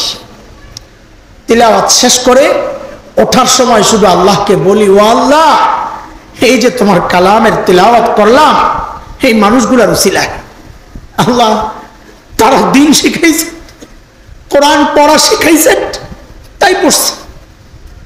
ও মালিক, দুনিয়া থেকে বিদায় নেওয়ার সময় যারা আমাকে তোমার সাথে জুড়ে দিয়ে গেছে, ও আল্লাহ আজকে শুধু এইটুকু চাওয়া, আজকে তাদের বিপদের দিনে তারা যেন তোমার থেকে, তোমার রহমত থেকে বিচ্ছিন্ন না হয়ে যায়। রব্বির হামহুমা কামা রব্বায়ানি সগীরা। বলেন এবার আমার মা বাবা জিতছেন না ঠকছেন? গেল আমাদের হিসাব। এবার যারা নিজেদের সন্তানকে দিন শেখান নাই, আপনারা নিজেরাও ঠকেছেন, দুনিয়াতেও ঠকবেন, আখিরাতেও। সন্তানকেও ঠকাইছেন, জুলুম করেছেন। আমার ভাইটা আমার আগে আলোচনা করতেছিল হুকুকুল ইবাদের ব্যাপারে। প্রত্যেক বাবা মা তার সন্তানের হক আগে নষ্ট করে। বিচার আসে, বিচার, আমার ছেলে মেয়ে কথা শুনে না হুজুর, ছেলে মেয়ের বিচার আছে, কিন্তু বিচারের কাম তো আপনি আগে করে রাখছেন সন্তানের হক নষ্ট করে। ফলাফল নিজেও ঠকছেন, সন্তানরাও ঠকাইছেন। কেমনে কেমনে? আমরা তো মুখে মুখে বলতেছি, আপনারা আমাদের সাথে সাথে তাল দিতেছেন, কিন্তু বাস্তবতা কি? এবার বাস্তবতা দেখেন। আমি সমাজ বাস্তবতায় তিনটা উদাহরণ দিই, আপনি শুনেন। সমাজ বাস্তবতায় নাম্বার 1, কয়েক বছর আগে পত্রিকার রিপোর্ট, আমার কাছে অবশ্য পত্রিকার কাটিং আছে, কারো দেখতে মনে চাইলে সে দেখবে। পত্রিকাওয়ালারা রিপোর্ট করেছে কি, উচ্চ শিক্ষার হার যত বাড়ছে, এই উচ্চ শিক্ষা কি মাদ্রাসা শিক্ষা? কথা বল। আসলে হওয়ার কথা ছিল এটাই, কারণ যেই শিক্ষা জমিনে তৈরি হয়েছে ওইটা উচ্চ শিক্ষা না, যেই শিক্ষা আসমান থেকে আসছে ওইটা উচ্চ শিক্ষা? উপর কোনটা, জমিন উপরে না আসমান উপরে? তো কোরআন আসমান থেকে আসছে, উচ্চ শিক্ষা তো কোরআনই শিক্ষা। যদিও আমরা ওই মাদ্রাসা শিক্ষাকে বানাইছি দিনই শিক্ষা, এটা শিক্ষাই না, এটা দিন শিখায়। যাক, নিজে নিজে মন কলা খায়, খাইতে থাকো। পত্রিকাওয়ালাদের রিপোর্ট, উচ্চ শিক্ষার হার যত বাড়ছে মা বাবার সাথে সন্তানের দূরত্ব তত বাড়ছে। এই কথা কি মিথ্যা? বলেন, সত্য না মিথ্যা? সত্য। ঠকছেন না দিচ্ছেন? বাচ্চাদেরকে উচ্চ শিক্ষিত করছেন, বাচ্চারা আস্তে করে বিদেশ গেছে বউ লইয়া। কথা ঠিক কিনা বলেন? হ্যাঁ। আচ্ছা, 2 নম্বর উদাহরণস্বরূপ, এই রোজার ঈদের আগের রোজার ঈদ আমি কামরাঙ্গীরচর ছিলাম, ঈদের দিন এক ভাই আমাকে আমার মোবাইলে একটা ভিডিও ক্লিপ পাঠাইছে। ঈদের দিনেরই কোনো এক টেলিভিশনে প্রচার হয়েছে। কি সেটা? টেলিভিশনওয়ালারা গেছে এক বৃদ্ধাশ্রমে, বুড়া বুড়িরা বৃদ্ধাশ্রমের কিভাবে ঈদ উদযাপন করে ওটা কভার করার জন্য। হায়, বুড়া বুড়িদের কাছে মাইক্রোফোন নিয়ে যায়, ওরা মুখ ফিরায় নেয়, পরিচয় দিতে চায় না। আহা, আপনারা ভাবছেন এরা বুঝি সমাজের অবহেলিত মানুষ? না না না, এরা সমাজের কোনো অবহেলিত মানুষ না, এরা হাই সোসাইটি আর এলিট শ্রেণীর মানুষ। ছেলে মেয়ে ইউরোপ আমেরিকায় থাকে, বাবা মা বৃদ্ধাশ্রমে, নিজেরা উচ্চ শিক্ষিত, বড় চাকরি করেছে, প্রথম শ্রেণীর চাকরি করা। আরে জাতিসংঘে চাকরি করতে এক মহিলার ভিডিও আসছে আমার কাছে, আজীব। এখন বৃদ্ধাশ্রমে বসে বসে কান্না করে। জাহাঙ্গীরনগর ইউনিভার্সিটির প্রফেসর, এদেশের প্রথম শ্রেণীর নাগরিক, এখন বৃদ্ধাশ্রমে বসে বসে নিজে নিজে ইফতারের সময় চিরা ভিজাইতেছে ইফতার করবে। হায় দুর্গতি। এখন সাংবাদিক যখন তার কাছে মাইক্রোফোন নিয়ে গেছে, মুখ ফিরে নেয়, কষ্টে নিজের পরিচয় গোপন করতে চাচ্ছে, কিন্তু কষ্টগুলো চোখের পানি হয়ে প্রকাশ পেয়ে যাচ্ছে। গোপন কেমনে করবে? তারা পরিচয় দিচ্ছে এক একজন। ওই ছেলে মেয়ে ইউরোপ আমেরিকা কানাডা অস্ট্রেলিয়া থাকে, বড় বড় শিক্ষিত, কাঁদতেছে আর বলতেছে আজকের এই আনন্দের দিনে আপনজন ধারে কাছে কেউ নাই। বিশ্বাস করেন, ওই বুড়ো বুড়ির কান্না দেখে আমারও চোখ বেয়ে পানি আসতেছে। কিন্তু একটা বিষয় কল্পনা করে গর্বে আমার বুকটা ফুলে গেছিল। কি সেটা? ওই বুড়া বুড়ি যখন নিজেদের পরিচয় দিচ্ছিল, একজন বুড়িও তার পরিচয় দেওয়ার সময় বলেন নাই আমি হাফেজের মা। একজন বুড়াও তার পরিচয় দেওয়ার সময় বলেন নাই আমি আলেমের বাবা। কসম আল্লাহর, কোন হাফেজ আর আলেমের বাবা বৃদ্ধাশ্রমে যায় কোন মা বাবা এই পরিচয় দিতে পারেন না, এটা আমরা বিশ্বাস করি না। কেন? কারণ এই মাদ্রাসাগুলোতে শুধু কোরআন আর হাদিস শিখায় তা না, ওদেরকে হাতে কলমে শিখায়া দেওয়া হয় তোমার মা বাবাই তোমার জান্নাত, তোমার মা বাবাই তোমার জাহান্নাম। ওর জাহান্নাম কেন তাই নামবে, ওর জান্নাতকে কেন বৃদ্ধাশ্রমে রাখবে? অত মা বাবার খিদমত করাকে নিজের জীবনের জন্য চরম চরম সৌভাগ্যের একটা কাজ মনে করে। কথা বলেন, ঠকছে না দিচ্ছে? এরা ঠকছে না দিচ্ছে? শেষ উদাহরণ দিই আপনাদেরকে, আমার মসজিদের হিস্টোরি। মহল্লার একজন সুনামধন্য মানুষ মারা গেছেন, প্রবীণ মানুষ, আমাদের এলাকার প্রবীণ যারা, এরা দেশের খুব বড় লেভেলের মানুষ। কারণ এক সময় ঢাকার যত বড়রা এই ধানমন্ডিতে থাকতো, পরে না গুলশান বনানী উত্তরা দিয়ে হয়েছে, সেই সমস্ত এলাকা হয়েছে। ধানমন্ডি তো ছিল এক সময় পুরান, তার আগে ওয়ারি, এই বড়রা সব এই এলাকাগুলোতে থাকতো। ওই সময়ের একজন বড় মানুষ মারা গেছে, ছেলে আমেরিকার এক ইউনিভার্সিটির প্রফেসর। বাবা মারা গেছে, ছেলে জানাইছে বাবার জানাজা পড়বে। ছেলে ভালো, নাইলে তুই কথা বলতো না, বলতো আঞ্জুমানে মফিদুল ইসলামে পাঠাইয়া দেন, আমি খরচ পাঠাই দিতেছি। ছেলে ভালো, এই জন্য বলছে আমি বাবার জানাজা পড়বো, আসতেছি।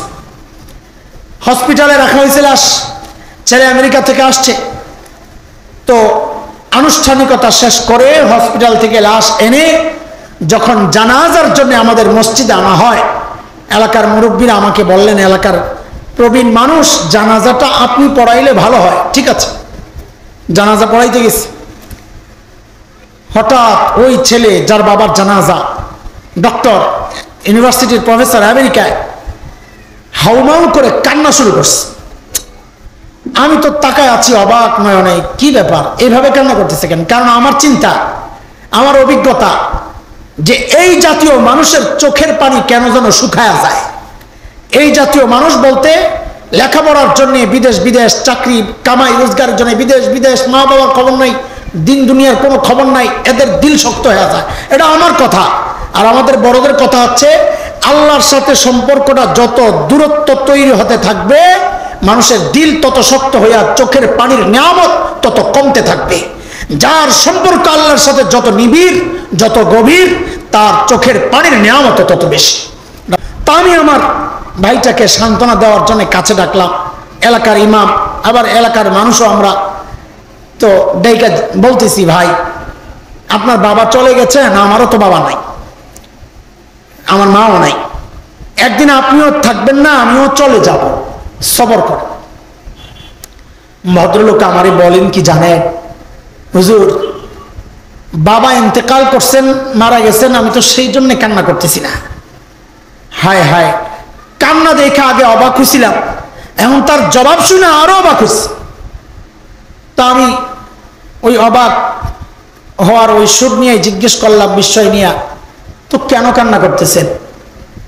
উনি আমাকে যা বললেন, প্রসঙ্গ দাঁড়ায় গেছে, শুই না। বলে কি? বলে কাঁদতেছি ওই জন্যে বাবাকে জিজ্ঞেস করতেছি একটা কথা, বাবা জবাব দেন না। কি জিজ্ঞেস করতেছেন?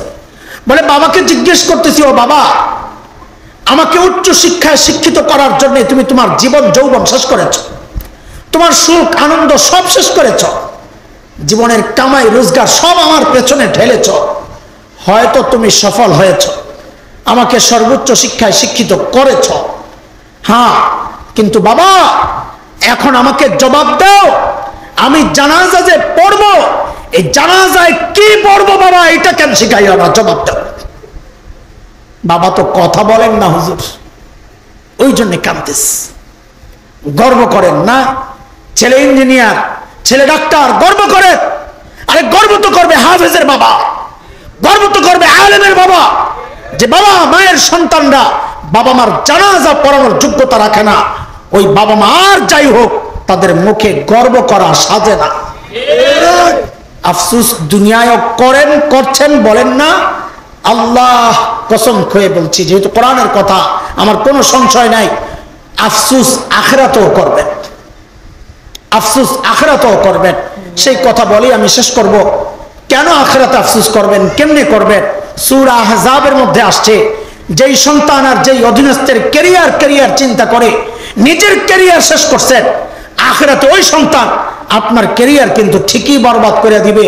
আল্লাহর আদালতে দাঁড়ায়া মা বাবার বিরুদ্ধে, বড় ভাইদের বিরুদ্ধে, নেতার বিরুদ্ধে, অভিভাবকদের বিরুদ্ধে তার অধীনস্থরা আল্লাহর আদালতে বিচার দিবে। কি বইলা? কোরআন বলছে, অভিযোগ দিবে আল্লাহর কাছে, রব্বানা ইন্না আতানা সাদাতানা ওয়া কুবারানা ফাআদাল্লুনা আস-সাবিলা রব্বানা আতিহিম দি'ফাইনি মিনাল আযাব ওয়ালআনহুম লা'নান কাবীরা। আল্লাহ, আমার বাবা মা, আমার মুরব্বী, আমার বড় ভাই, আমার অভিভাবক, দুনিয়ায় তাদের অধীনস্থ ছিলাম, তাদের কথা মেনেছি, যা বলেছে, তারা সেই সুযোগে আমাকে পথভ্রষ্ট করেছে। আমি এখন ডাবল শাস্তি চাই। কয় শাস্তি চাই? কেন? তাফসীর পরে বুঝেন, আগে এইভাবে বুঝেন। খাওয়ানোর দায়িত্ব ছিল, খাওয়ায় নাই, এক অপরাধ। বিষ খাওয়াইছে, আরেক অপরাধ। এবার তাফসীর বুঝেন। আমাকে দিন শেখানোর দায়িত্ব ছিল তাদের, আমাকে দিন শেখায় নাই, এক অপরাধ। বদ্দিনই শিখায়া আমাকে নাস্তিকতার দিকে ঠেলে দিয়েছে, আরেক অপরাধ। এই দুই অপরাধের কারণে আজকে আমি তাদের বিরুদ্ধে আপনার কাছে অভিযোগ করছি, আমি তাদের ডাবল শাস্তি চাই। ও আপনি তো আবার রহমান রহিম, বান্দার করুণ চেহারা দেখলে আবার আপনার মায়া লাগতে পারে। এই জায়গায় আমি কোনো মায়া আশা করি না, কারণ ওরাও দুনিয়ায় আমার উপর মায়া করে নাই। তো আমি আজকে এদের জন্য কোনো মায়া চাই না। বলে কি চাও? বলে ওয়াল আনহুম লানান কাবীরা, ওদেরকে আপনার রহমত থেকে দূরে, বহু দূরে সরায়া দেন। যেখানে সন্তান বলার কথা ছিল রব্বির হামহুমা, সেখানে সন্তান বলতেছে ওয়াল আনহুম লানান কাবীরা, নাউযু বিল্লাহি মিন যালিক। এরপরেও গর্ব করে, আফসোস করার কথা ছিল। এই জন্য শুরুতে বড় মুখস্থ করাইছিলাম, ধরলাম কি ছাড়লাম কি, আহারে করলাম কি। মনে আসেনি কথা? কয় কথার বয়ান ছিল? 6 কথা। সাহাবীদেরকে নিয়ে কয় কথা? ওরা ছিল কি, হইল কি, মাঝখানে কি ঢুকছে? কোরআন ঢুকছে, নবী আলাইহিস সালামের চরিত্র আখলাক ঢুকছে, নববী শিক্ষা, নববী দীক্ষা। এই দুই জিনিস দ্বারাই বর্বর আরবরা মানব ইতিহাসের সর্বশ্রেষ্ঠ মানুষ হয়ে গেছে। তাইলে এই যুগেও কেউ যদি সর্বশ্রেষ্ঠ মানুষ হতে চায়, রাস্তা ওইটাই, লাগবে নববী শিক্ষা, লাগবে নববী দীক্ষা। কোরআন, আল্লাহ নবীর সুন্নাহ, এই দুইটা ছাড়া সর্বশ্রেষ্ঠ মানুষ হওয়ার আর বিকল্প কোনো রাস্তা নাই। কোনো মুসলমান যদি ব্যতিক্রম অন্য কোনো রাস্তায় বিশ্বাস করে, কসম তার ঈমান থাকতে পারে না, সে ঈমানদার হইতে পারে না। কোন ঈমানদার এটা বিশ্বাস করতে পারে না যে সর্বশ্রেষ্ঠ হওয়ার জন্য দিন ছাড়া অন্য কোন রাস্তা আছে। এটা কোন ঈমানদার যদি বিশ্বাস করে, তার ঈমান থাকবে না। আল্লাহ তাই বলেছেন। ওই যে শুরুতে আমি একটা আয়াত পড়ছিলাম, সূরা নূরের 55 নম্বর আয়াত, বলছিলাম এই আয়াতের উপরই বয়ান করব, তবে আয়াতের তরজমা পরে করব। এইবার আয়াতের তরজমা শুনেন। আল্লাহ বলতেছেন, ওয়া'দাল্লাহু আল্লাযীনা আমানু মিনকুম وعملوا الصالحات ليستخلفنهم في الأرض كما استخلف الذين من قبلهم وليمكنن لهم دينهم الذي ارتضى لهم وليبدلنهم من بعد خوفهم أمنا يعبدونني لا يشركون بي شيئا ومن كفر بعد ذلك فأولئك هم الفاسقون। আল্লাহ বলতেছেন ঈমানদারদেরকে আমি ওয়াদা দিতেছি। ওয়াদা কার? আল্লাহ। জোরে কর আল্লাহ। যার মাঝে মাঝে ব্যতিক্রম খেলাফ হয়, কথা কয় না তো চুপচাপ, যে আল্লাহর ওয়াদা মাঝে মাঝে খেলাফ হয়। ইন্নাল্লাহা লা ইউখলিফুল মিআদ, আল্লাহ কখনো কি করেন না, ওই যে আজানের দোয়া পড়েন না, ইন্নাকা লা তুখলিফুল মিআদ, আল্লাহ কখনো তুমি ওয়াদার খেলাফ করো না। তো আল্লাহর ওয়াদা, আল্লাহ বলতেছেন ওয়াদাল্লাহ, আল্লাহ বলেন আমার ওয়াদা কাদেরকে? যারা ঈমানদার আর নেক আমল করে, মানে কোরআন সুন্নাহ দিয়ে জীবন সাজায়। তো আল্লাহ বলেন লা ইস্তাখলিফান্নাহুম ফিল আরদ, জমিনের কর্তৃত্ব আমি ওদেরকে দিয়ে দেব। পূর্ববর্তীদেরকে যারা দিন মেনেছে তাদেরকে যেমন দুনিয়ার কর্তৃত্ব দিয়েছিলাম, কিয়ামত পর্যন্ত যারাই দিন মানবে ওদেরকে আমি দুনিয়ার কর্তৃত্ব দিয়ে দেব। ওয়াদা কার? আল্লাহ। এবং যে দিন আল্লাহর কাছে গ্রহণযোগ্য, ওই দিন মানার জন্য পরিবেশ তৈরি আল্লাহ করে দিবেন। আল্লাহর ওয়াদা। অন্তরের যে আতঙ্ক, আশঙ্কা, ভয়, আল্লাহ বলেন সেগুলা দূর করে আমি নিরাপদ বানাইয়া দিব। আপনারা মনে করতেছেন এই যুগে আর এটা সম্ভব না। সম্ভব না হইলে দেখেন ভিসা টিসার ব্যবস্থা করে আফগানিস্তান যাওয়া যায়নি, যায় দেখেন সম্ভব কি সম্ভব না। কথা কোন সম্ভব না? সম্ভব না। আল্লাহ দেখাইছে, আল্লাহ দেখাইছে। কোরআন বুকে নিছে, পারমাণবিক অস্ত্র ছিল না। আমেরিকা ন্যাটোকে মোকাবেলা করার মতো যথেষ্ট অস্ত্র তো দূরের কথা, মোটামুটি অস্ত্র ছিল না যাদের কাছে। এদের পুঁজি কি? কোরআন। এদের পুঁজি কি? ইসলামী শরিয়ার আকাঙ্ক্ষা। এদের পুঁজি আল্লাহর উপর তাওয়াক্কুল আর ভরসা। সেই পুঁজি নিয়ে ওরা যখন লড়াইয়ে নেমেছে, আমেরিকার লাল কুত্তারা কুত্তার মতো লেজ গুটায়া পালাতে বাধ্য হয়েছে। কথা বলছে আল্লাহ তার ওয়াদা এই জমানায় বাস্তবায়ন করে দেখাইছেন না? দেখান নাই?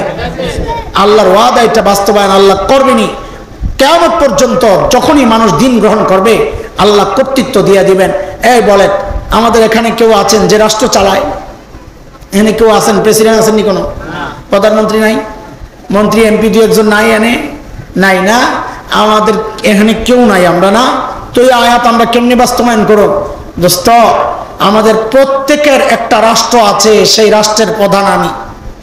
সেই রাষ্ট্র হচ্ছে প্রত্যেকের ঘর, বলে প্রত্যেকের। ওই যে এসে এসে অভিযোগ করেন না, হুজুর পোলাবেন কথা শুনে না, বউ কথা শুনে না। কেন শুনে না? আপনি আপনার মালিকের কথা শুনেন না। আপনি কোরআন সুন্নাহ দিয়ে জীবন সাজান, আল্লাহর ওয়াদা আল্লাহ আপনার ঘরেও আপনার কর্তৃত্ব প্রতিষ্ঠা করে দিবেন ইনশাআল্লাহ। ঠিক আছে ইনশাআল্লাহ। তো 6 কথার বয়ান তো হইল, কিন্তু কিছু নেওয়া তো লাগবে। নিবেন যা বুঝছেন তো মনে রাখলে, নেওয়ার অনেক কিছুই ছিল আছে, কিন্তু তারপরেও 5টা ওয়াদা দিয়া যাইবে। কয় ওয়াদা? ওই বাচ্চাদেরকে আমরা এখন হাতে রেহাল আর কোরআন শরীফ দিব, ওদেরকে ওরা কোরআন শরীফ নিবে। এর আগে 5টা ওয়াদা আপনারা দিবেন, ওদেরকে রেডি করেন আপনারা। কয় ওয়াদা বলেন? 1 নাম্বার ওয়াদা হচ্ছে, বলেন সবাই আমরা শুদ্ধ কোরআন শিখবো ইনশাআল্লাহ। বলেন সবাই, বলেন শুদ্ধ কোরআন শিখবো। বলেন ওয়াদা। 2 নাম্বার নিয়মিত কোরআন পড়বো ইনশাআল্লাহ। ইনশাআল্লাহ। 3 কোরআন মানবো ইনশাআল্লাহ। ঠিক আছে ইনশাআল্লাহ। 4 কোরআন ওয়ালাদেরকে ভালোবাসবো, আলেম ওলামাদেরকে ভালোবাসবো, রাজি ইনশাআল্লাহ। 5 নাম্বার কোরআনই প্রতিষ্ঠান যেখানেই পাবো, যেমন আপনাদের এখানে আছে মার্কাজুল উলুম কি নববী, মার্কাজুল উলুম আন-নববী। এই যেখানেই দ্বীনি প্রতিষ্ঠান পাইবো, কোরআনী প্রতিষ্ঠান পাইবো, ওই প্রতিষ্ঠানের সহযোগী হইয়া পাশে দাঁড়ায় যাবো ইনশাআল্লাহ। ঠিক আছে ইনশাআল্লাহ। সাধারণ মানুষ মাদ্রাসার সহযোগী 3 ভাবে হবে: দোয়ার মাধ্যমে, সন্তান দিয়া, আর্থিক সহযোগিতা কইরা। করবো না ইনশাআল্লাহ তাআলা? আল্লাহ কবুল করেন।